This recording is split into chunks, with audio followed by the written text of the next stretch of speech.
Hey, I'm looking for Fred Rogers. In here. It's a beautiful day in this neighborhood, a beautiful day for a neighbor. Would you be mine? Could you be mine? Now I have to talk about Tom Hanks because how can I not? Yes. How can he was anyone not? Just so magical, and I was every time he was on stage, I couldn't help but smile. How was that process for you, seeing him as Mr. Rogers and then remaining kind of angry when he just keeps saying delightful comments to you? Yeah, what was that like? It was an enormous number of things because first of all, meeting Tom Hanks, I was incredibly starstruck. You kind of go, oh, that took a long time to go away because he's been this icon throughout my life that's been punctuated by these great moments in cinema with him. Then he's in front of you, and we had this rehearsal period where he's Tom Hanks, and then we shot for 2 weeks. He went away. And then he had this first day when he walked on set as Mr. Rogers, and everyone was there, and everyone just went, and listen, I tried to temper myself, but you used the word magical, and it was, and it is. Same bit of magic, and then when the cameras go action, you're like, you're in it, you know what I mean? Tom, before anything on set, he's an actor. I mean, he's looking for the director to give him notes. He's looking to connect with the actors. He's looking for what's the vibe, what's the energy. You literally feel like you're doing theater, on like the Bowery in Manhattan. You know what I'm saying? Like off Broadway somewhere with Tom. Like he's just down in it with everybody, and there's no sense of, I've been doing this for 30 years and I've done the most iconic roles. There's nothing of that aura, except that you know it, and his performance helps you to understand why he is who he is. Was there a moment of like seeing him in the full the regalia? Yeah. That took you back? Because I know you are a big fan. Yeah, absolutely. Yeah, I saw him when he first put on the red sweater, and the wig, and he did the whole thing, and I was like, wow. He embodies Mr. Rogers without trying to be the exact replica. The essence and all the iconicism, the iconic parts of who Mr. Rogers was, he had. And it was like, wow, this is this generation's Mr. Rogers. Hello, neighbor. So good to see you again today. There's no one in the whole world like you, and I like you just the way you are. I also loved how when we're watching Mr. Rogers on set and he's filming, how it was imperfect. Yes. He doesn't get the zipper the first time. Mm-hmm. There's a scene where he tries to mess with a 10 and it does not work out well. Yes. Why was it important for you to show the imperfections? Mr. Rogers believed that kids needed to see that grown-ups make mistakes too. And so he would often leave mistakes in the show. And for me, that meant when we were filming, I required Tom Hanks to do everything live so that we could capture hiccups and mistakes. So he had to sing live, go through everything in one take, putting on the jacket, all of that. I also made him puppeteer live. So there's a scene in the movie where he's puppeteering Daniel Tiger, and he's crouched behind the clock, and he's looking at a little monitor. He's singing live and puppeteering, and he didn't know I had the camera on him. And I'm just pushing in on him.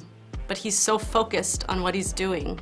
One of the things that really stuck out to me with this movie was that it's based in reality, but there are these moments of fantasy. Yes. Can you speak to that duality for your process? My immediate thought, I was going to say concern, was you see the hard tightropes to walk, I think, when a film that seemingly is very, very based in reality veers into the surreal. Okay. And you wonder from the filmmaker, how is that going to happen?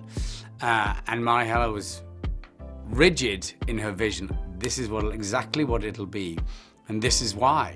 And it was her who kind of absolutely convinced me that there was nothing to fear. Because what's obvious is there is this division between the land of make-believe, Fred Rogers, and his TV life, and how the messages he could relate to children about. And he always very truthful. This is my TV house.